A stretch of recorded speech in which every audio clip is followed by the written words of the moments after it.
So today, we're diving into the story of a woman who didn't just calculate the path to the stars, she actually defined a whole new principle for professional power.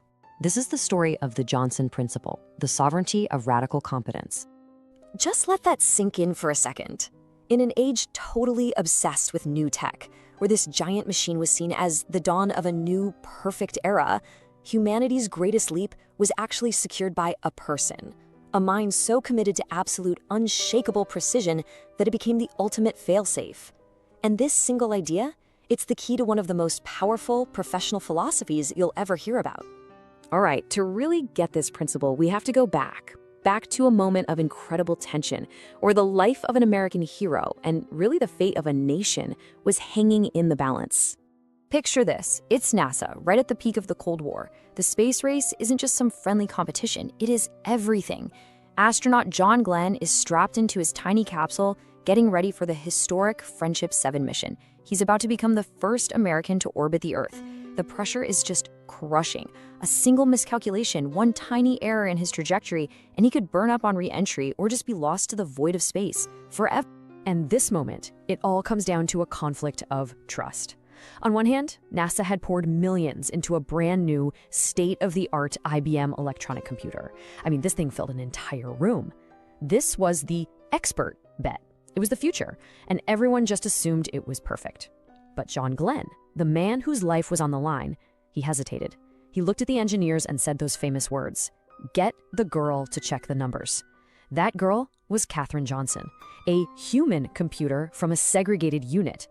His radical bet wasn't on the machine, it was on her.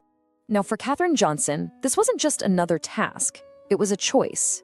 She understood the incredible weight of that trust from Glenn, and right there, in that moment, she decided to turn her skill into a weapon. Not a weapon of aggression, of course, but a weapon against chaos, a weapon against error, a weapon against the unknown.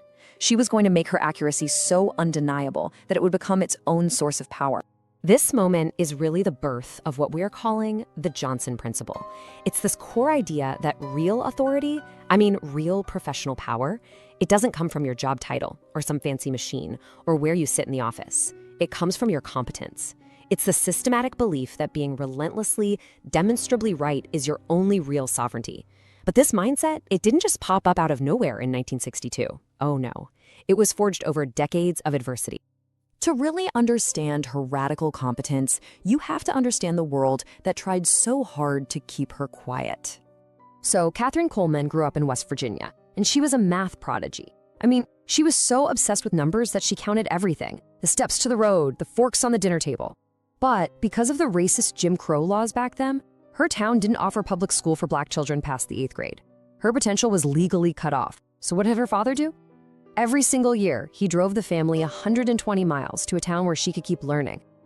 Fast forward, she's hired by NASA and placed in the segregated West Area Computing Unit, a room full of brilliant women who were basically hired to be hidden, silent calculators, invisible.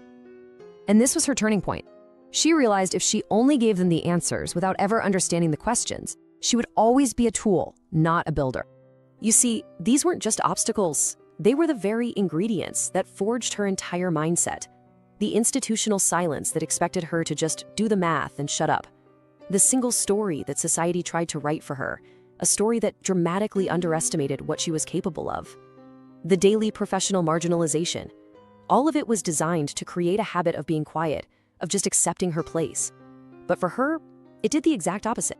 So instead of being crushed by her environment, she used that isolation to build something incredibly powerful inside herself, an internal fortress of mathematical sovereignty. She realized that, while society's rules could be arbitrary and unfair, the laws of mathematics were permanent. They were an unshakable truth. Analytical rigor, that relentless pursuit of precision, became her refuge, and it became her weapon. Her logic was the one thing that would never, ever lie to her. And this brings us to the philosophy itself. This is where all those past experiences transform into this powerful, actionable mindset that honestly anyone can learn from. Out of all that friction, all that exclusion, she developed what we can call the philosophy of the inevitable question. She had this profound realization. Every single time you accept a what, a task, a number, an assignment, without demanding to know the why, you are willingly giving away your own power. You're handing it over. And this led her to embrace what we call radical competence. Now, it's really crucial to see this not as some personality trait she was born with, but as a deliberate professional strategy. It's the discipline to stay deep in the details, to check and recheck, to understand the fundamentals so completely that the truth you present becomes objective and undeniable. It's about building a foundation of proof that is so strong, no one can argue with it. This one little word, why. This became her new operating principle. Why is this number needed? Why this specific trajectory? Why are we making this assumption? She started to live by a brand new rule. Be so right that they have no choice but to listen. And by relentlessly asking why, she forced her way into briefings. She went from being a simple calculator in a back room to a critical thinker at the main table. So she developed this mindset of structural safety. Her job wasn't just to get the math right, it was to protect the lives of the astronauts. For her, that chalkboard wasn't just a place to find answers, it was a laboratory.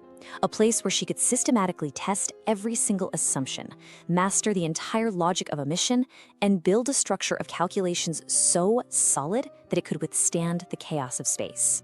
This was her path to sovereignty. Okay, so a powerful philosophy is great, but how did she actually put it into practice, every single day? Let's break down her system. One of her most famous habits was the backward mapping method, and it's totally counterintuitive. See, while most people started at the launch pad and calculated forward, Johnson just refused. She started at the end, the perfect splashdown in the ocean. That was her fixed, non-negotiable point. Then she'd identify every single variable that had to be perfectly true for that outcome to happen.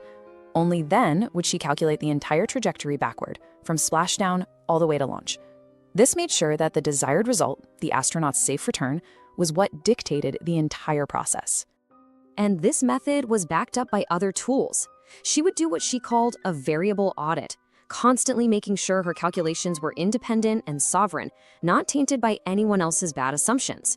She developed a routine of briefing insertion, literally fighting to get into meetings so she could track how her numbers were being used and applied in the real world. For her, analytical rigor wasn't just some nice idea. It was a systematic, repeatable behavior. The second pillar of her system was her verification model. She systematically refused to trust the first answer. She would calculate everything by hand 3 times. Now, this wasn't just double-checking. It was a sensory, rhythmic habit. I mean, imagine the physical feel and the clocking sound of the mechanical calculator, the stacks of data sheets piling up around her. This whole process was designed to achieve what she called foundational accuracy, to force a physical reaction of certainty in her own mind. And this really shows you the fundamental difference in her approach. While so many of her colleagues were focused on speed, on just finding an answer quickly, her entire goal was different. She was searching for precision. She wasn't looking for an answer. She was looking for the undeniable truth. And that commitment is why her work became the gold standard for literally decades. So, what was the result of all this? This relentless dedication to precision? Well, it wasn't just a successful mission. It was a complete transformation of what everyone believed was even possible. The payoff of the Johnson principle was profound. Katherine Johnson transformed from a hidden figure, a name buried in a segregated computing unit, into the architect of humanity's journey to the stars. She calculated the trajectory for the Apollo 11 mission to the moon. She laid the groundwork for the space shuttle program. Her mind literally mapped the impossible. And in 2017, NASA honored her by dedicating the Katherine G. Johnson Computational Research Facility. $1 million. That's what the IBM computer cost back then. In today's money, that's almost $10 million. And yet, when it mattered most, John Glenn and all of NASA trusted Katherine Johnson's hand-drawn calculations over that machine. She proved that her system of radical competence was a weapon that could make a human mind more reliable than the most advanced technology of the day. But her greatest legacy, I think, goes way beyond space travel. It is the complete and utter destruction of the myth that genius belongs to a certain type of person from a certain background.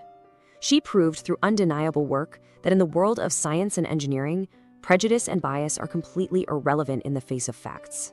The only thing that ultimately matters is the unvarnished math. And that is where her story becomes our story. Her principles aren't just for rocket scientists, they are a roadmap for anyone who's looking to build their own sovereignty. Her journey is such a powerful guide for anyone who has ever felt overlooked, underestimated, or undervalued.